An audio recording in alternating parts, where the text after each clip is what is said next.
तो last part में हमने देखा कि लू फेंग बबाता से इस अननोन मॉन्स्टर के बारे में पूछता है। तो बबाता उसे बताती है कि ये एक गोल्डन हॉर्न बेहोमत है जो कि बहुत ही खतरनाक होता है और अभी इसकी पावर एक स्टार लेवल के वॉरियर के बराबर है। अब बबाता उस मॉन्स्टर की पुरानी वीडियो वहाँ पे चालू कर देती है और कहती है कि तुम्हें इस मॉन्स्टर के सिर पे जो सींग दिख रहे हैं उसके पीछे में एक छोटा सा सींग है जो कि अभी ग्रो हो रहा है। इससे हम इस मॉन्स्टर की करंट पावर का अंदाजा लगा सकते हैं क्योंकि इसकी सींग का पैटर्न अलग अलग पावर की स्टेज को दिखाता है और इसकी अलग अलग स्टेज होती है। जब ये पैदा होता है उस टाइम पे इसके सिर पे बस एक ही सींग होती है, तब ये अपनी बेबी स्टेज में होता है।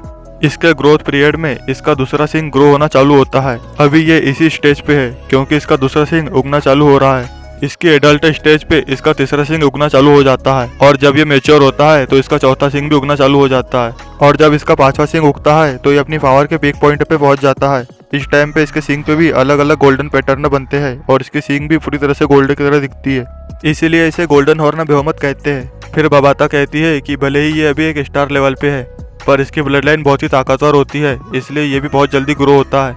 अपने इस ग्रोथ पीरियड में ये बहुत सारे मेटल को खाता है जिससे इसकी ताकत बढ़ते ही जाती है। अगर तुम इसे मारना ही चाहते हो तो तुम्हें इसे बहुत जल्दी मारना होगा, नहीं तो ये बहुत ज्यादा ताकतवर बन जाएगा। इसके बाद लू फेंग कहता है कि इसलिए ये इन सभी वार बेसेस को खा रहा था क्योंकि इन सभी पे बहुत सारा मेटल लगा हुआ है। इस पे बबाता कहती है कि अभी हमें घबराने की जरूरत नहीं है क्योंकि इसने अपना पहला स्टेज अभी अभी कंप्लीट किया है। इसका अपना एक इनर वर्ल्ड होता है जिसमें ये अपनी अलग अलग स्टेज पे बहुत सारा मेटल खाता है पर जो कि अलग अलग स्टेज पे लिमिटेड होता है। हमारे लिए परेशानी की बात यह है कि एक स्टार लेवल के मॉन्स्टर को मारना ही बहुत मुश्किल है, पर यह गोल्डन हॉर्न बेहोमत सभी स्टार लेवल के बिस्टर में से हाई रैंक पे आता है, इसलिए इसे मारना दूसरे स्टार बिस्टर के मुकाबले में भी बहुत ज्यादा खतरनाक है। हमारे मास्टर ने भी ऐसा सुना था कि एक अनडाइंग लेवल के वॉरियर को यूनिवर्स में एक प्लेनेट मास्टर लेवल का गोल्डन हॉर्न बेहोमत दिखा था जिसे वो वॉरियर मारना चाहता था। और ये बात तो तुम भी जानते हो कि एक अनडाइंग वॉरियर के लिए एक प्लेनेट मास्टर लेवल के वॉरियर को मारना बहुत ही आसान होता है और फाइट में प्लेनेट मास्टर वॉरियर नहीं बच सकता है, उसके कोई भी चांस नहीं होते हैं। फिर भी वो गोल्डन हॉर्न बेहोमत उस अनडाइंग वॉरियर से बचकर भाग गया था। अभी यह मॉन्स्टर ज्यादा ताकतवर नहीं हुआ है, इसलिए हो सकता है कि तुम इसे हराने में कामयाब हो जाओ, पर इसे मारना तो नामुमकिन है। तो लू फेंग उससे कहता है कि हम जब तक ट्राई नहीं करेंगे हमें पता कैसे चलेगा। यह मॉन्स्टर धरती को तबाह करना चाहता है और हम ऐसा नहीं होने दे सकते हैं। भले ही धरती को बचाने में हम सभी मर क्यों ना जाए, पर हम अपने घर को तबाह नहीं होने देंगे। फिर बबाता लू फेंग से कहती है कि तुम सच में बहुत बड़े बेवकूफ हो जो ऐसी बात करते हो। हमारी किस्मत खराब है कि मीटेरिक स्पेसशिप पे भी कोई भी वेपन नहीं लगा हुआ है जो उस मॉन्स्टर को मार सके और वो बुरी तरह से डैमेज भी हो गई है। अगर वो सही होती तो हम उसी से उसे मार सकते थे क्योंकि हमारी मीटेरिक स्पेसशिप जिस मेटल से बनी है वो भी बहुत ही ज्यादा खतरनाक है और पावरफुल है। अगर हमारी मीटेरिक स्पेसशिप को बहुत ही ज्यादा स्पीड में हम उड़ा सके तो उससे हम किसी भी प्लेनेट को भी काट सकते हैं, यहाँ तक कि एक स्टार लेवल के वॉरियर को भी आसानी से मारा जा सकता है। इसके बाद लू फेंग वारकोट पैलेस की मीटिंग में वापस आ जाता है। यहाँ पर कमांडर जीआई कहते हैं कि अगर ये मॉन्स्टर स्टार ट्रेवलर के 8वें या 9वें स्टेज का हुआ तो हमारे पास इसे मारने की एक उम्मीद रहेगी, पर अगर ये एक स्टार लेवल का मॉन्स्टर रहा तो हमारे पास इसे मारने के सिर्फ 10% चांस रहेंगे।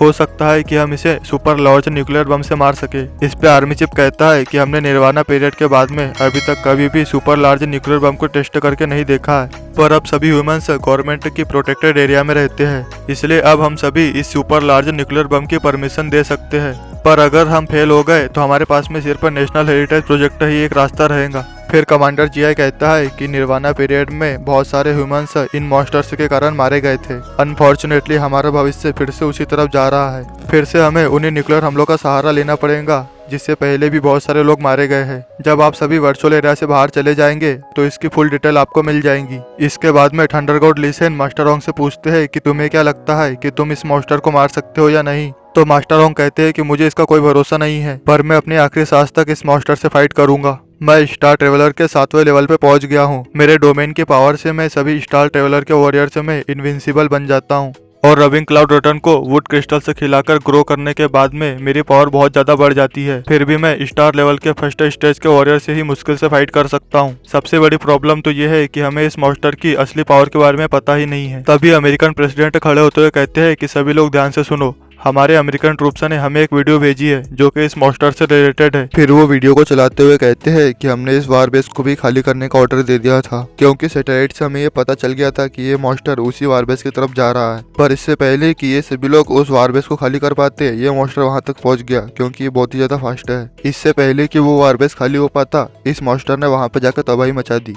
वीडियो को देखकर लू फेंग कहता है कि क्या ये मॉन्स्टर फिर से इस वार बेस को खाना चाहता है। और हम उसी मॉन्स्टर को देखते हैं जो पिछली बार की तरह ही आसमान में बहुत ऊपर जाता है, पर इस बार वो अपने सेकंड मूव से वारबेस को खाने की बजाय ऊपर से बहुत स्पीड में आकर नीचे टकरा जाता है और सभी जगह ब्लास्ट कर देता है। इसके बाद में वो अपनी एक और एबिलिटी का यूज करता है, जिससे वो यहाँ से भाग रहे फाइटर जेट से को भी अपनी बॉडी को चार्ज करते हुए अपने लेजर फायर बीम अटैक से डिस्ट्रॉय कर देता है। फिर अमेरिकन प्रेसिडेंट कहता है कि पहली बार ऐसा हुआ है कि इस मॉन्स्टर ने वारबेस को नहीं खाया है बल्कि इसे तबाह कर दिया है, और साथ ही ये लॉन्ग रेंज में भी अटैक कर सकता है। तभी वहाँ पर बैठा हुआ एक ओल्ड वॉरियर गुस्सा होते हुए अपने हाथ में रखे हुए डिवाइस को नीचे फेंक देता है। इसे देखकर मास्टर रॉन्ग उससे पूछते हैं कि क्या हो गया है, जिसपे वो कहता है कि हमारी अभी तक की मीटिंग के हिसाब से हमें इस मॉन्स्टर पर हाइड्रोजन बम से इसके हाथ पैर और मुंह पे अटैक करना था, क्योंकि हमें इसकी सिर पर स्वेलिंग एबिलिटी के बारे में पता था, पर इसके पास में तो लेजर से लॉन्ग रेंज अटैक करने की एबिलिटी भी है। इससे ये हाइड्रोजन बम के इसके पास पहुंचने से पहले ही तबाह कर देगा।